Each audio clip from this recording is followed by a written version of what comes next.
Greetings, compadres. This is exciting. It is Soberversary Day. Woo, woo, woo. Woohoo! Yep. And I've got Alysse Bryson here today, and she is, of course, my friend. She is not a stranger to this podcast by any means. And she is the CEO of the Sober Curator. She is the VP of Community Development. That's Yes. correct. Okay, great. For intentional sidekick and many other things. Like I could list a whole ton of things. But first and foremost, she's a woman in recovery, long-term recovery at that. And so it's really exciting to have her here today. And she came up with this great idea that because our sober birthdays are very similar on the timeline in terms of where I'm in late April, she's in early May. And so we thought, yeah, that's a great idea that she came up with, which is let's talk about the feelings and the things that come up for us when it's birthday time. Because here's the deal. This is interesting, is that when it's your birthday month in the 12-step community is what we're referring to when we say birthday. So when you reach an annual, like a 12 months of being clean and sober, they call it a birthday, and in some parts of the country, they call it an anniversary. So either one is fine, but you usually get asked to lead a lot of meetings. You are usually telling your story more often than you generally do during, I'll say the school year, but you know what I mean, during the other 11 months, basically. And you're usually really reflecting back to those early days of sobriety and what it was like before and what it's like now, kind of thing. And it can bring up emotions and it can be a little bit crazy. But before we jump into that, I need to give you a little teaser. Alysse, we neither one of us can resist like a theme I or a cannot resist. song, right? Or a costume. Like we're powerless over these Mhm. things. You must understand. And so yesterday we were kind of back and forthing about this. And of course, we were like coming up with all these fun things. And I'm just going to give a teaser that I got a preview last night of Alysse's birthday song for this year, which we will have to link when it's recorded because it's phenomenal. I'm just going to say that. And so much to the point where I thought I could try and come up with something for 12 years. Alysse will have 17 years.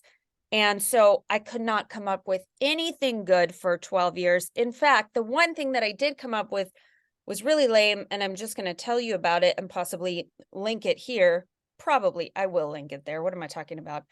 And it's a little song from Sesame Street in the 70s. Oh, Okay. oh, And it goes something like this.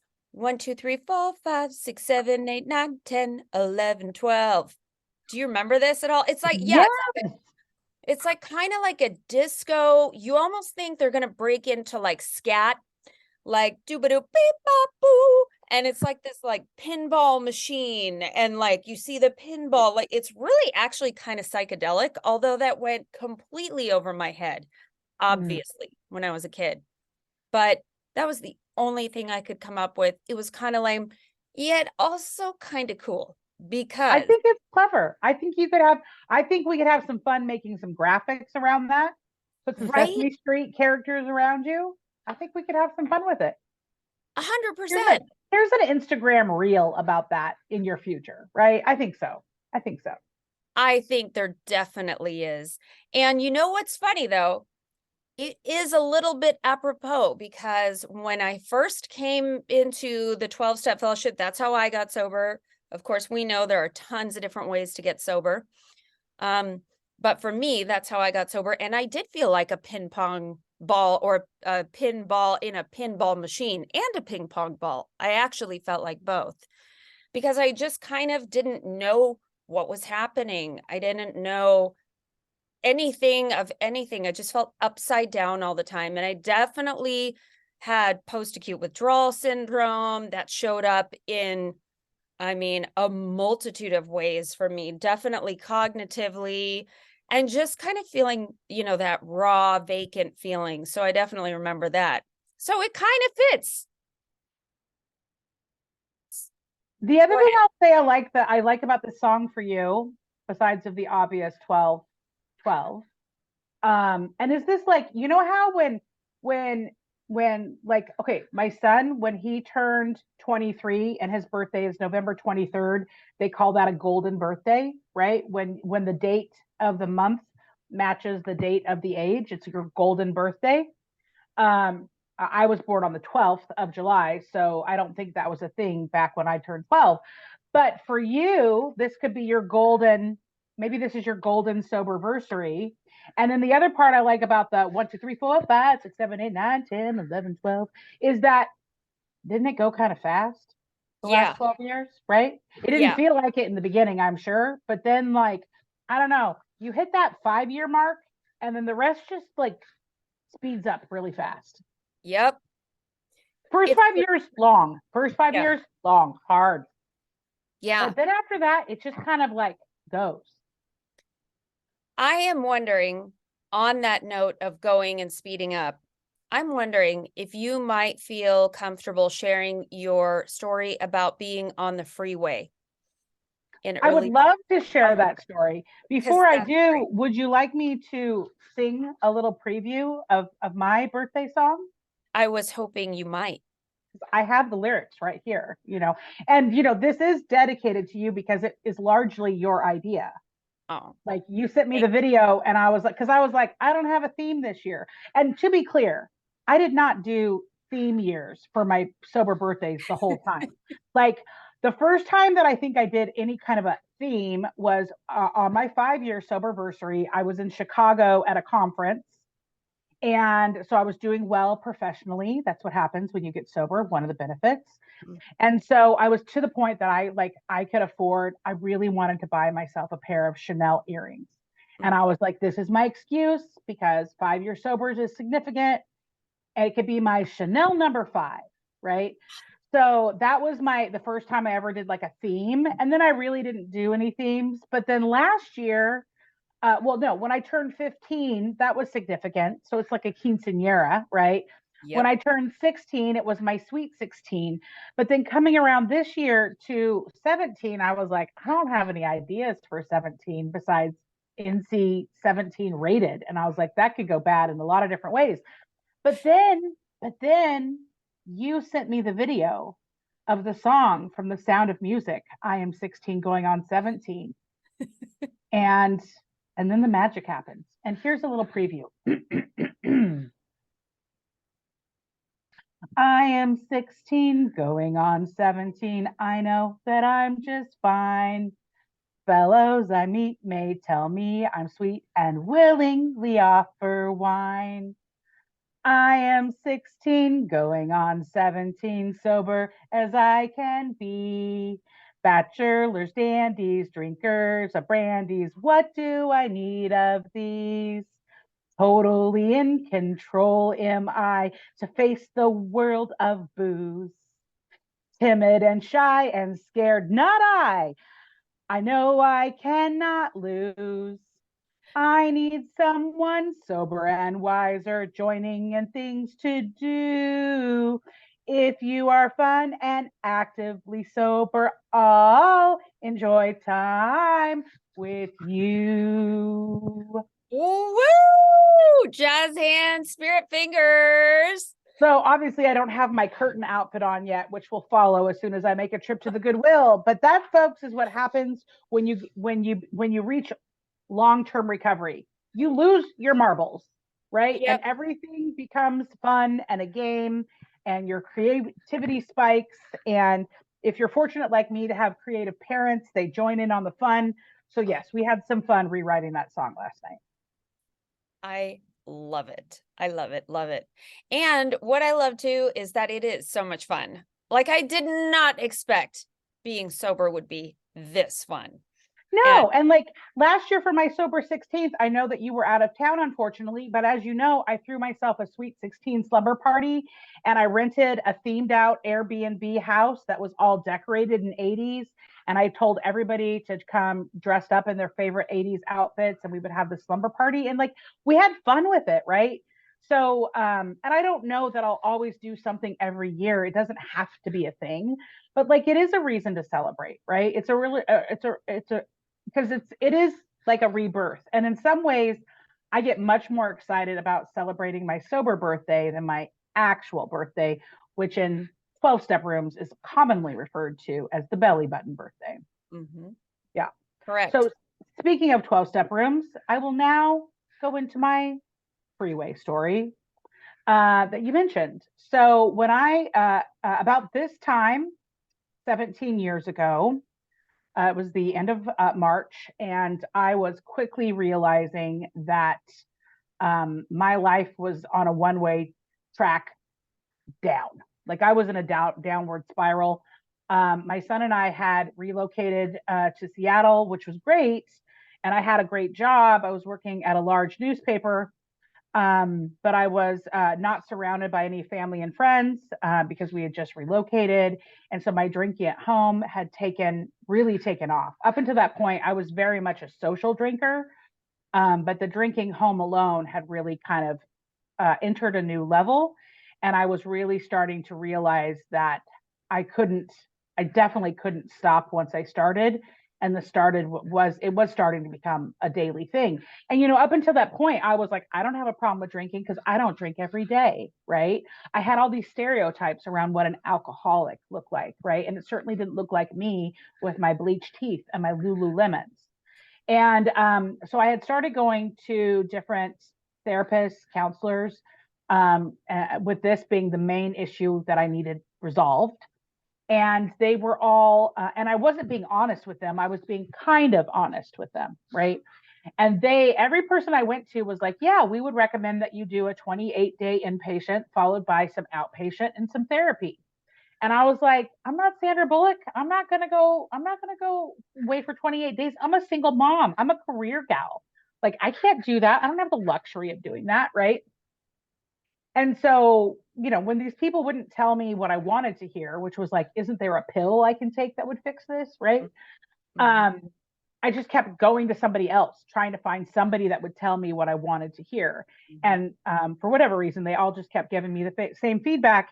And I ended up at a women's treatment facility in Kirkland, Washington, which unfortunately no longer exists, but it did at the time. And I went in there, and for whatever reason, during that particular intake, I didn't lie. Mm-hmm. Up until that point, I was still doing a lot of lying when they would ask me questions. But for whatever reason, on that day, at that time, I just told the truth. I was just too tired to lie. I just couldn't do it anymore. And she was like, we're definitely recommending inpatient. And I was like, yeah, that keeps coming up, but I'm not doing it. There's got to be another way. I can't do it. I don't know how I can make that work. I can't take that much time off work. And so I was like, I'm a single mom and I do it all by myself. I just don't know how that's going to work. And so then they were like, and I said, and what happens after the 28 days? They're like, oh, we move you to outpatient, and that's 3 days a week for 3 hours a day. And I was like, oh, can I do that in the evenings? And they were like, yes. And I was like, great. So this was like end of March timeframe, 17 years ago.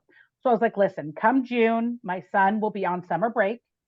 And so I can send him to my parents, and then I can go to work during the day, and I can do these 3-hour classes at night.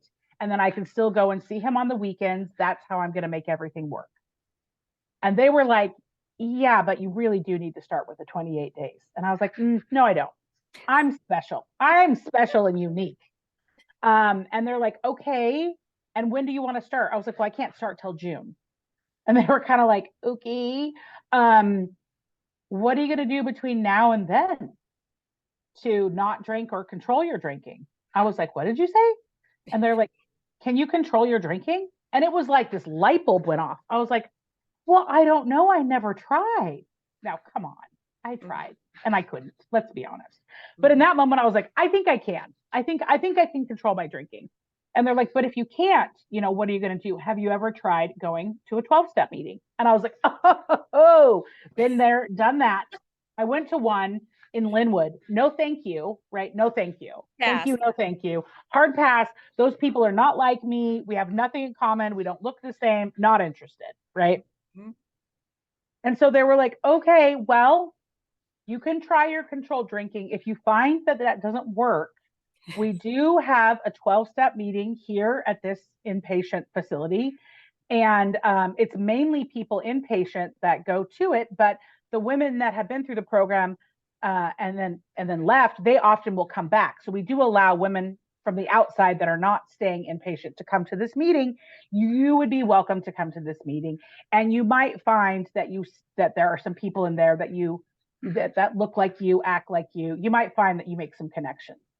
And I was like, yeah, I'll keep that in mind, but probably the controlled drinking thing is going to work. Mm-hmm. Don't worry about me.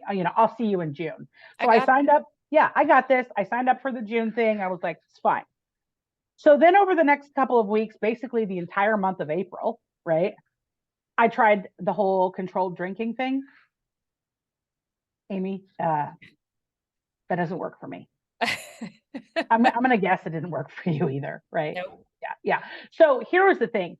I could kind of control it. Like, as long as for me, for some reason, if I just had 2 drinks, then I would, but that third drink, once I hit that third drink, then it was on like Donkey Kong, right? There was no stopping me till I blacked out, ran out, passed out, whatever. Mm-hmm. Now, but then the problem with that is if I had 2 drinks, but the glasses were this big, mm-hmm. also a problem, right? So I had to have 2 actual portion controlled drinks, which I could do sometimes, but I was miserable, mm-hmm. right? Yeah. And most of the time I couldn't do it, right? And again, I was still not drinking all day, every day, but when I drank, I was definitely binge drinking. And the only reason I would maybe not drink is because I got so hungover. It took me a couple days to get through the hangover before I could drink again. Although I was very hair of the dog. So if I was hungover, usually drinking was the solution, right?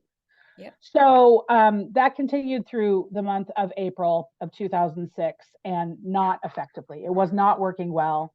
And my last drink was on a Sunday, April 29th. I did not know that was going to be the last day I drank. To be clear, if I had known that was going to be the last time I drank, I would have improved the quality of what I drank.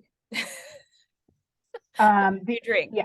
Well, the only thing that was left in my house, because I was too hungover and drunk to actually go somewhere and get it. And back in 2006, we didn't have the luxury of Uber and DoorDash mm-hmm. and all those things that'll bring things to your door. And so there was I don't know if it was wine or champagne, but it was definitely a bottle of something had been left out. And my son had actually filled it with gumballs in an effort to probably try to keep me from drinking, right? And so this warm bottle of whatever filled with gumballs was like on the coffee table. That was my last drink. Very pathetic. Yeah, shoot. Yeah, a lot of flavors of alcohol have come out since I got sober, but I have yet to see a bubblegum flavored wine. I don't know that there's a market for that. That was my last drink. Not awesome. And so then Monday I called in sick to work. I was so miserable. I was so broken. I was so defeated. And somehow I made it through Monday and didn't drink. And then Tuesday was May 1st of 2006. No, that was May 2nd. Monday was May 1st. The first 24 hours, I actually didn't drink. It was Tuesday. I still called in sick to work because I was just like, my life is a mess. And I had lots of terrible things that happened, to be clear. Terrible things that happened. But like, I hadn't technically lost it all. I technically still had a job. I technically had a little money in the bank. And by little, it was like maybe $25. Like I was very paycheck to paycheck, single mom. I had a car and I had a place to live. But like that was it. Like very, I mean, and I still had my son. Like I still, but I just knew I was on the brink of it all collapsing. I intuitively knew like this is about to go real bad, real fast. So that Tuesday I was laying at home. Jacob was at school. I'm still kind of hungover. Haven't had a drink in 24 hours. And I'm like, oh yeah, it's Tuesday. It's that Sober Gals meeting at that one place that they suggested maybe if the controlling drinking thing didn't work, I check out. And so I called someone to see if they could watch Jacob when he got home from school. They said yes. And I drove myself to this meeting and I pulled in the parking lot. And the first thing I noticed with the women that were coming in from the outside to bring the meeting in, I noticed they all had really nice cars. And I was like, oh, sober women have nice cars. Interesting. Noted. Noted. And then I get in there and yeah, most of the women looked like me, right? Like a lot of bleached teeth, a lot of Lululemons. And I was like, yeah, maybe I would hang out with these people like that. Maybe. I don't know. I don't know. I don't know. And I sat as close to the door as possible. And I think I had a Blackberry at the time, like a candy apple red Blackberry. That was the one I got after my pink Razor phone. Did you have a Razor phone? I really missed yeah. that. Oh, I really missed the Razor phone. Anyway, so I was just looking at my Blackberry, trying not to make eye contact with anyone, sitting as close to the door for emergency exit purposes, right? And already sure, like, this isn't for me. It's not for me. It's not for me. And so I just sat there and I listened to each woman tell their story. And each woman that spoke that night told exactly my story, like exactly my story, whether it was something that had happened to me, something I had done, something I had seen, whatever it was. There's lots of stories, whatever, but it was like woman after woman after woman, same exact thing. So it was like, I could not argue that if this group of women is identifying as alcoholic and everything they're saying is exactly what I have done and I have seen and I have felt. Yeah. And so I caught alcoholism then and there. That's where I caught it, right? And I was like, I got to get out of here. So when it was over, I didn't stay to do the group circle, hold hands things. I didn't put my chair away. I just ran out of there as fast as I could, right? And I don't run, girl. I don't run anywhere unless there's like a Nordstrom sale. Right? Or someone chasing you. Or someone chasing me. Right now, I don't run. But I ran to the car because I was like, I got to get out of here. I was super emotional. So I get into my car and I'm driving back north up 405 and I am mad at God. I am so mad at God. I didn't have a problem with the God concept, never have. Grew up in a Christian home. Both my grandfathers were pastors, went to a Christian school. So the God thing, not a problem for me, but I was mad at God. And I was like, really, you want to take away my vodka? Like, I don't have anything. Like, I'm chubby, I'm single, I'm paycheck to paycheck. Like, I barely have anything and you're going to take away that too. Like, screw you. Like I was mad. And so I'm screaming at God while I'm driving up the freeway. I was probably chain smoking. And all of a sudden, I just made this ridiculous demand. And I was like, you know what, God, if this is really it, if I'm really supposed to give up the only thing I really love, vodka, then just give me one more sign, Mm-hmm. And in that moment of me making this verbal demand in my car, I think God was upstairs just going like, okay, this girl, she's asked for it, right? She's asked for it. And so all of a sudden this ding went off in my car. Oh, and there go the dogs because they heard me say ding. And the dogs think now we have to bark. Sorry about that, everybody. No, that's good. It's just Amy and I live in real life. Signs of life. Signs of real life. Yep. So I hear the ding and I look into my dash and these words come across the dash and it says perform service. And I was like, and I did not know how funny that would be later on. The whole service thing in 12 step. I did not know how much play I was going to get off. Obviously, I could not have figured that out. God knew you needed a good story to tell. God knew I needed to do a good story, right? And so it's perform service. And I was like, because literally, I was just demanding a sign. And you cannot argue with a sign being two words put in front of your face. That's a sign. Newsflash, that's a sign, right? So I was so overwhelmed because it was such a spiritual experience for me. I had to pull over to the side of the road because I wasn't close to an exit. And I was like, oh, whoa, like it was that big of an impact on me. So I pull over to the side of the road and I just sit there and I just cry. And then I just started laughing because I was like, who do you think you are making demands of God? Like, careful what you ask for, right? And so then I just started like laughing, ugly cry, snot flying out of my face all over the steering wheel. And I'm just like, okay, I give up, right? I give up. I don't know. I give up. And in the next moment, the perform service went away. And for those of you listening that were like, oh, she needed an oil change. Yeah, I know it was an oil. I got it. Don't worry. But like the perform service went away. And what came back up was my gas tank. And it showed that I had a little bit less than a quarter of a tank, a little bit less. And as I looked at the visual of that, what I heard, as if somebody was sitting in the passenger seat, leaning in closely right here in my ear, I heard, you can do this now, or the next time I come for you, you will be on absolute empty. So good. Right. And I was like, I don't want to know what feels more broken than this moment right here. I will not survive something that is more broken than what this feels right now. I can't. This is the worst. And by the grace of God and the miracle of Alcoholics Anonymous, I haven't had to have a drink since that night, right? But it's most certainly not because I didn't want to. I've wanted to more times than I could count.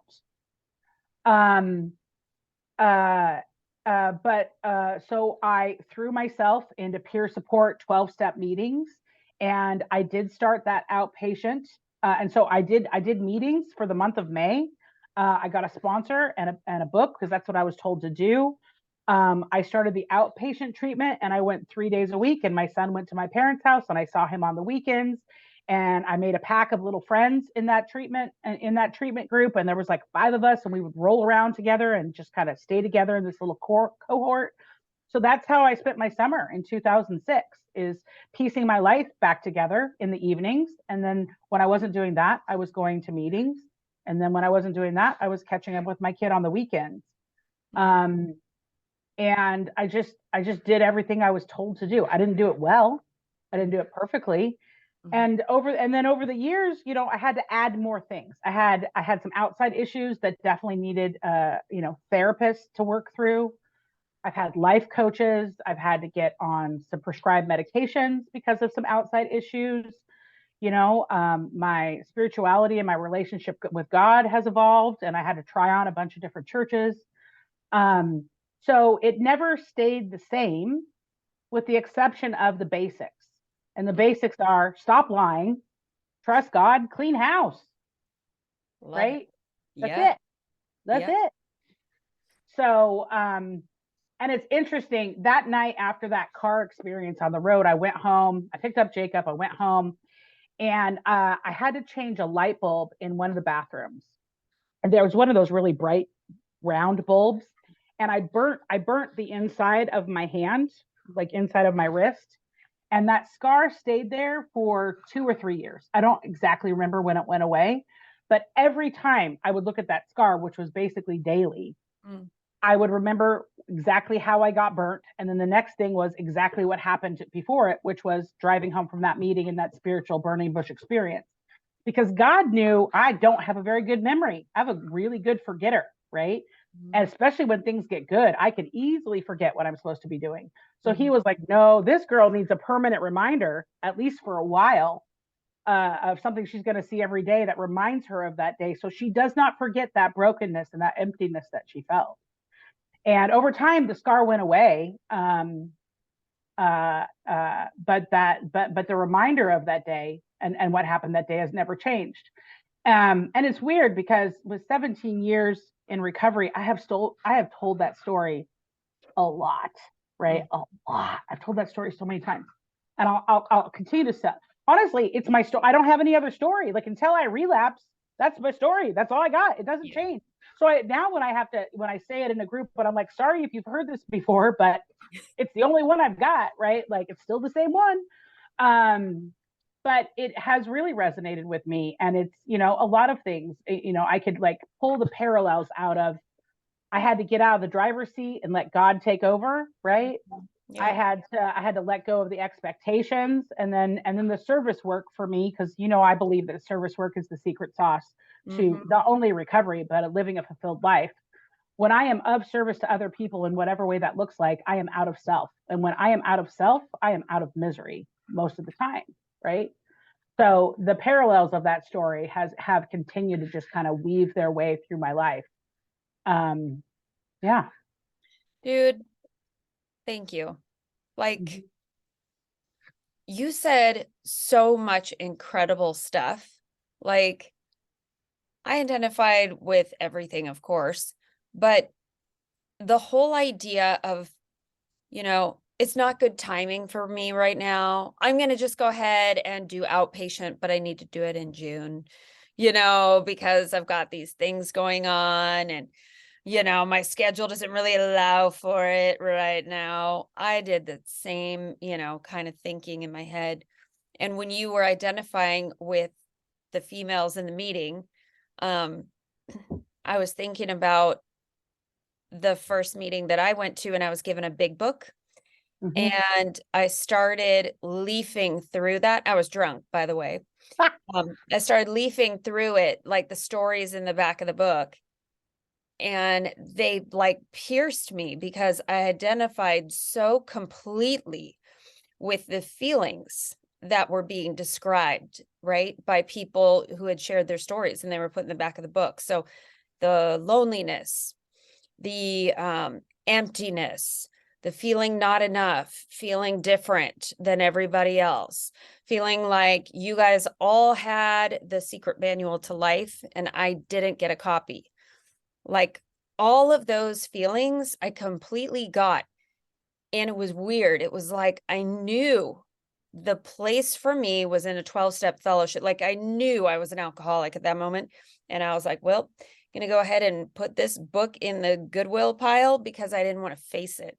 Yeah. I just did not want to, the stigma attached to the word alcoholic, and I couldn't deal with it. And I thought, geez, similar to you when you were sharing about like, don't take this last thing I have, this vodka, right? Gosh, I had that same feeling. I was like, what am I going to do without my security blanket? Because I was still convinced that alcohol was a solution for me at some Yeah. level. Well, it Yeah, made us funnier. It made us social. It made us, I mean, I don't know why I thought it made me smarter, to be clear. It definitely did not, but I thought it did, right? totally. I thought it did. Yeah. And creative, man, I thought I was pretty darn creative when I had a couple drinks in Oh, me. yeah. Yeah. And then I was like telling my husband, like, oh, well, like Hemingway wrote his best works when he was smashed and all this. And Andrew's like, okay. Like, trying to just kind of appease me, but yeah. And I totally identified with the surrender to win. For me, it was in a jail cell one night, right? But that was when you're sort of at that point, at least for me, when I was lower than low, like that was a bottom that I kind of never ever thought I would reach. Like if you were to ask me as a kid growing up in Silicon Valley, hey, are you open to the possibility that maybe you'll spend a night in King County Jail? And, I mean, I would never have thought, I was totally like, not me, not this good girl, from church. And um, so, yeah, when I found myself getting to that point where it was like, yeah, I got to look myself in the mirror sober. Like, I mean, that was just a shocker for me. And so it was that stark reality, right? I mean, I had gotten to the point when I was drinking that if I were coming down off of buzz, I'd have to turn the TV on because I could not stand to have quiet, because then Mhm. my thoughts would kick in and, I'd be thinking about myself and, why can't I just control this? And yet all the while ignoring the whole disease idea because I didn't want to be one of those, even though I clearly was, that whole cloud of denial. Mhm. And yeah, so I mean, I loved that. The basics. I love that you talked about like the whole concept of your program, like evolving over time. I can't tell you how much of a proponent I am of that. Like, totally get that, because for me, that's kind of how I grew, was being open and not grew like, wow, I'm amazing now, but I couldn't stay the same. Like, in fact, I think the reason I keep going to meetings and I keep pursuing this sober life is because it's like I am still running from alcohol because I don't want that life back. So every step I can take that's further away from that, the better. Like, I'm here for it. Yeah. And yeah, it just made me think of that. Like the whole idea of, like, yeah, okay, so this church isn't really working for me. I'm going to try this church, or I'm going to do this, or it's, in my opinion, for me, it's that seeking that has gotten me to stay, because it's almost like I want more, kind of like I wanted more booze. Well, yeah. Once your life gets better, you just want more of that. Yeah. Well, and while you were talking, a couple of things that came up for me were, first of all, that last day I was drinking bubblegum wine or champagne or whatever it was, right? Broken, super broken. But you could look back on other things that had happened in my life the decade before, that if I told you the details of those stories, you would say, well, that sounds like that was way worse than this bad weekend with bubblegum wine, right? You can't judge what somebody's bottom is what I'm trying Right. to say. Yes. Because it's an inside thing. It's just this level of broken that you can't describe. And the other thing I get really frustrated about is I get really frustrated about people that do place judgment on 12-step groups, Mm-hmm. that they don't work. And I'm like, yeah, I've seen them not work for lots of people. But also those people, you can't sit in a garage and become a car. Right. Right. So you can't just sit in a meeting and become sober or recovered. You have to actually work for it, and then I hear that it works if you work it. And I'm like, ugh. But and there's so many people that are like, it's so old, and it's so dogmatic, and we don't like the way they talk about women in the book and this and that and whatever. And it's like, yeah, but it's been around for like over 75 years, and it's worked for millions of people, millions of people. So when you really distill down the parts of it, it's an inside job, right? It's not an outside job. You have to be able to do the work yourself, and you can't do any work until you get detoxed and get dried out and substances out of your body. And a lot of people, I would have gotten to the point where I needed medical help to detox, without a doubt. Without a doubt, I would have gotten there. I wasn't there, but I was well on my way there, right? Well on my way there. But you also can't sit in neutral in recovery. You can't. Right. There's periods of time that I have, Mm-hmm. but when I don't work on myself for long periods of time, like things get funky fast, Mm-hmm. right? And for me, it's usually the obsession of the mind around alcohol has been lifted from me. I can't explain, I don't know that it happened that day on the side of the freeway, but it did happen over time. But now when I get sideways or funky, it's not about I want to go drink. No Mm-hmm. thanks. I know what that I know what happens when I do that. Mm-hmm. For me, it goes to I don't want to live, Mm-hmm. right? Mm-hmm. And so I don't have a choice. This is it. This is Mm-hmm. my thing, and it's always going to be my thing. Yep. It's not any different than somebody who's allergic to onions or oysters or shrimp or strawberries. Like, you can't have any ever, right? Like, it's just my thing. Right. So, what I'm curious, knowing that your birthday is right around the corner, since ours are so close together, is every year I can't not think about the last 30 to 45 days of my drinking. And Mm-hmm. some years it's more intense than others. But it never really goes away entirely. So Mm-hmm. I'm curious, like, what happens for you in these 30 days leading up to your sobriety anniversary? What kind of things go through your head, or what kind of things do you feel, process, talk about, think about, etc.? Mm-hmm. Yeah. Basically, I relive some pretty dark days and remind myself of why I do this, why I keep recovery at the forefront of my mind, because I can't be that person again. Like that's like it was like my last 30, 45 days were like I was wearing a Halloween costume. Speaking of costumes that we talked about at the beginning, that doesn't fit, right? Like it's like polyester and itchy, and it was miserable to be inside of it. That's how I felt for the last 30 to 45. And, when I think about, I was doing that thing where I was passing out and coming to all the time. I was never really sleeping. From what I understand, my mom moved in with us for a little while because I was, quote, having a hard time. And, thank you, mom, because I couldn't function. I had gotten to that point where I no longer could convince myself that I was a functional alcoholic, though I still tried. Um, and yeah, it was pretty debilitating. And I only went to rehab. So I went twice, and the first time I went was only because basically Andrew had a come to Jesus meeting with me and was like, you got to try.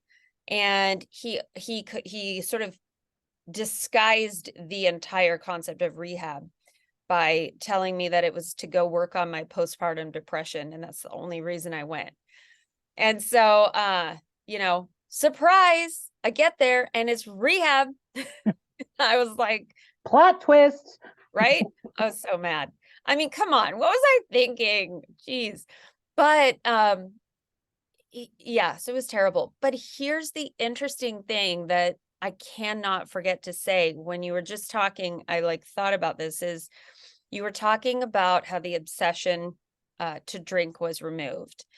And my first days of sobriety, probably my first 90 days back, were just, it was rough going, man. It was tough, right? And I had legal issues by that point, and I was trying to figure that out. And I'm going to all these meetings to get my court card signed. And we're talking about alcohol. And so I was salivating at these meetings. I wanted to drink so bad. My cravings were so intense. And I remember leaving a meeting, pulling over on the side of the road also. And I called my sponsor from treatment and I was like, I don't know if I can do this. And my voice was shaking. I fully remember just feeling like I am on the tipping point. I just kind of want to just go say, screw this, because it's too hard. And she goes, have you prayed for the obsession to be removed? And I was like, well, nope. And so I started doing that. And you know what? That is the thing that helped me. That really, that was from that day forward, it started to get easier. It wasn't a magic bullet, but it started to get easier. And today, I think about how, they say that you continue in your recovery journey to go to meetings, not for your drinking, but for your thinking, right? And so that's been my past, 12 years basically, is learning to live a sober life. And what does that look like? And practicing my emotional sobriety. And I'll tell you what, if that emotional sobriety is not a freaking dirty dog, that thing, I mean, I will pray for the obsession of self and my character defects to be removed. And I'm like, nope, they're still here, just alive and well and kicking. And, but the deal is that, that's good, because that's a sign of life and surprisingly, paradoxically, growth for me, to just go, I'm not going to reach a destination. This is a journey. This is a lifelong gig. And so I get to, it's like that show Double Dare. Do you remember that? And you go like, Yeah. oh, I fell in the slime pit. Oh, now I'm going to climb out and I'm going to jump through the tires. And then your other team. It's like that for me. Like emotional sobriety is like that for me. And it's like this constant lifetime. Okay, what's the next challenge? And if I did not have the connection that I have with other people in 12-step fellowship, with my sober friends, like I love that I can call you up and just be like, dude, I'm feeling so insecure today. I just feel like, kind of, why am I doing this? I'm questioning all my life choices. There's not too many people like in the real world. In fact, there's nobody I can think of that I can do that with. Oh, Um, yeah. and so in a way, it's like I totally would take that, the fact that I'll still be struggling with emotional sobriety my entire life, I'll take that all day. Like I totally get now, and I never understood this in treatment. I totally get my worst day sober is better than my best day using. Mhm. Like I never obviously got that back then. I was like, what? But yeah, because it's just not a solution for me to feel that horrific anymore. So, Well, and I remember, I don't know how many years I was sober, but I don't know, 5, 8, 10, whatever it was. And I remember one day calling my sponsor crying. It doesn't happen very often, but sometimes I'll be at an event and it'll seem like a good idea, or I'll see a commercial and it'll feel like a good idea, or it sounds like a good idea, or yeah, what does cupcake vodka taste like? I might like that, I was like, what's wrong with me? I do all this work and I still think about alcohol. What is wrong with me? Or I see somebody leave a half full glass on the table. And I'm like, what are you doing? You know? And I was like, what's wrong with me? Ah. And she was like, there's nothing wrong with you. That's the way your brain's wired. yeah, Just totally. acknowledge that, just acknowledge that the thought is passing through. Say, what's up, thought, and then let it go. Mm-hmm. And I was like, oh, so I'm gonna still have these thoughts. She's like, yeah, Mm-hmm. probably forever. You just don't have to act on them. Mm-hmm. I was like, oh, And that builds empathy, right? For ourselves. yeah. Like, okay, like I'm not a terrible person that I had that fleeting thought. Of course I'm going to, right? Oh And yeah. so now it's like, okay, I have a choice what to do with that thought, Mm-hmm. Am I going to act on it or am I going to let it roll by? So Yeah. I don't know, but let it roll by like the pinball machine I talked about at the beginning, right? 1, 2, 3, 4, 5, 6, 7, 8, 9, 9, 10, 10, 11, 11, 12. 12.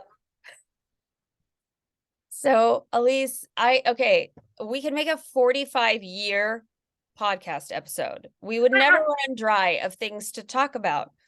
But yeah, I just here's the deal. Like, I am so thankful that you're in my life. Like 100% just believe that God dumped you in my life. And, I always say, like, I believe the opposite of addiction is love and connection. You're such a solid part of that for me. And so thank you so much for your friendship. And thanks for coming on today and talking about your Soberversary. And it's just important for people to know they're not alone, like not alone. We still have, alcoholic thoughts and behaviors occasionally that don't involve drinking, but um, this is what it is trudging shoulder to shoulder. So I'm super Yeah, happy to be shoulder to shoulder with you. me too. And I think the message I want your listeners to hear is, if you want to celebrate your soberversaries, celebrate them. Yeah. If you don't want to, don't. Like, Yeah. this is your journey, this is your ride, and um I can remember in early recovery when it would come to be my anniversary month, right?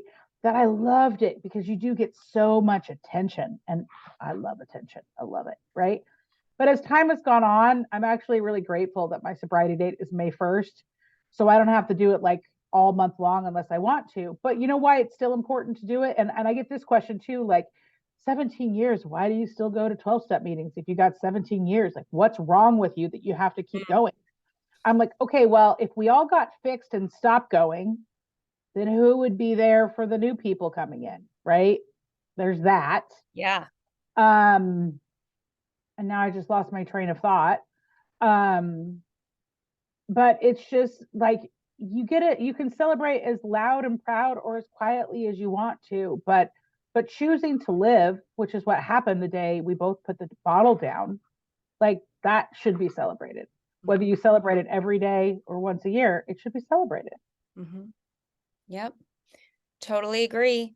And performing service, I mean, all of those areas of recovery and the way you do your own recovery, it's like that shit is customizable. How cool is that, you know?